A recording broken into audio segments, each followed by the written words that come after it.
Assalamualaikum semua. Okey, hari ni saya nak kongsi resipi pau inci kelapa yang sangat gebu, lembut seperti kapas ya. Cara dia kita akan buat. Okey, bahan-bahan ada tertulis. Pertama sekali uli semua bahan-bahan tu ya. Kalau tak larat kita gunakan penguli roti ya. Hingga lebih kurang dalam 10 minit kita test kalau dia dah tarik tu dia dah tak koyak, that means kita dah boleh gunakan kita punya dough.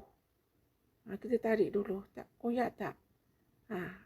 Okey kan? Okey, sekarang kita bagi-bagikan kepada beberapa bahagian. Letaklah inci kelapa di tengah. Kita balutkan begitu. Kemudian rehatkan kembali lebih kurang 30 minit dan lepas tu kukus lebih kurang 10 minit dan kita dapat hasil dia sangat cantik. Gebu seperti kapas, lembut sangat ya. Okey, selamat mencuba.